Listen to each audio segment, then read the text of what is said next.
একটা মানুষ প্রতিদিন তোমার ফিউচার নষ্ট করছে, আর সবচেয়ে ভয়ঙ্কর ব্যাপার হলো তুমি তাকে প্রতিদিন আয়নায় দেখো। হ্যাঁ, তোমার সবচেয়ে বড় শত্রু তুমি নিজেই। প্রতিদিন সকালে উঠে তুমি বলো আজ থেকে বদলাবো, তারপর ফোন হাতে নাও, একটা ভিডিও, তারপর আরেকটা, তারপর আরেকটা, আর রাতে ঘুমানোর আগে মনে হয় আজও কিছু করলাম না।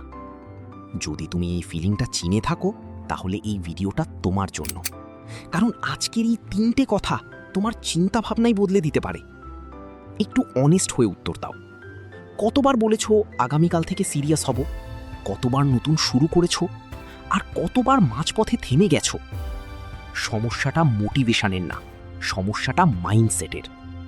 কারণ সত্যিটা হলো স্বপ্ন সবাই দেখে, কিন্তু প্রতিদিন সেই স্বপ্নের জন্য কষ্ট করতে সবাই পারে না।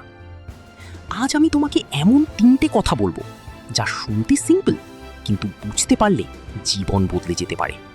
সবাই বলে মোবাইল কম চালাও, কিন্তু সত্যি ডিস্ট্র্যাকশন শুধু মোবাইল না। তোমার সবচেয়ে বড় ডিস্ট্র্যাকশন হলো অন্যের জীবন। তুমি নিজের ফিউচার বিল্ড না করে রাত দুটোয় অন্যের সাকসেস রিল দেখছো, তারপর ভাবছো ও এত এগিয়ে গেল কিভাবে, আমি কেন পারছি না? এই কম্প্যারিজন ধীরে ধীরে তোমার কনফিডেন্স মেরে ফেলে।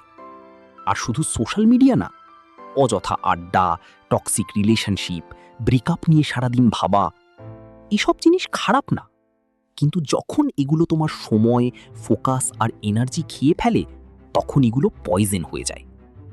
মেনে রেখো, টাকা হারালে আবার আর্ন করতে পারবে, সুযোগ হারালেও নতুন সুযোগ আসবে, কিন্তু হারানোর সময় ওটা আর কখনো ফিরে আসবে না।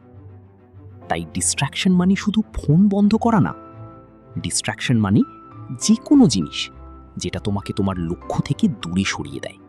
ধরো তুমি এমন একটা জীবন বাঁচছ যেটা আসলে তোমার না। ইঞ্জিনিয়ারিং পড়ছো কারণ পরিবার চেয়েছে, চাকরি করছো কারণ সবাই বলেছে সেফ ফিউচার। কিন্তু রাতের বেলা একা থাকলে ভেতর থেকে একটা প্রশ্ন আসে, আমি আসলে এটা চাই? এটাই সবচেয়ে ডেঞ্জারাস ট্র্যাপ। অন্যের এক্সপেকটেশন পূরণ করতে করতে একসময় মানুষ নিজের স্বপ্নটাই ভুলে যায়। আর মনে রেখো, অন্যের গল্প দেখে নিজের জীবন চালালে তুমি কখনো নিজের গল্পের মেইন ক্যারেক্টার হতে পারবে না। তোমার ভেতরে একটা ছোট্ট কণ্ঠস্বর আছে। জীবনে সমস্যা আসলেই আমরা সাধারণত 3টা কাজ করি: পালিয়ে যাই, কাউকে দোষ দিই, অথবা হাল ছেড়ে দিই। কিন্তু সাকসেসফুল মানুষরা অন্যরকম ভাবে। সমস্যা এলে তারা একটা প্রশ্ন করে, এটা আমাকে কি শেখাচ্ছে? পরীক্ষায় ফেল করেছো, শেখো কোথায় ভুল হয়েছে। কেউ তোমাকে ছেড়ে গেছে, নিজেকে আরও স্ট্রং বানাও। চাকরি পাওনি, নিজেকে এমন লেভেলে নিয়ে যাও যাতে নেক্সট টাইম তোমাকে ইগনোর করা না যায়। কারণ প্রতিটা প্রবলেম আসলে একটা ট্রেনিং সেশন, যেটা তোমাকে মেন্টালি স্ট্রঙ্গার বানায়। লোহার মতো মানুষ আগুনের মধ্য দিয়েই তৈরি হয়। তাই সমস্যা দেখে ভয় পেও না, সমস্যার মধ্যে দাঁড়াও, সমাধান খোঁজো, আর প্রতিদিন গতকালের নিজের চেয়ে 1% বেটার হওয়ার চেষ্টা করো। আজকের ভিডিও থেকে শুধু 3টা কথা মনে রাখো। 1, নিজের পথ নিজে ঠিক করো। 2, ডিস্ট্র্যাকশন চিনে সেটা কাটাও। 3, সমস্যা থেকে পালিও না, কারণ সমস্যাই তোমাকে তৈরি করবে। আর একটা কথা, এই ভিডিও দেখার পর যদি তুমি আবার আগের মতোই জীবন কাটাও তাহলে কিছুই বদলাবে না। কিন্তু যদি আজ শুধু একটা ডিসিশন নাও, তাহলে 1 বছর পরের তুমি আজকের তোমাকে ধন্যবাদ দেবে।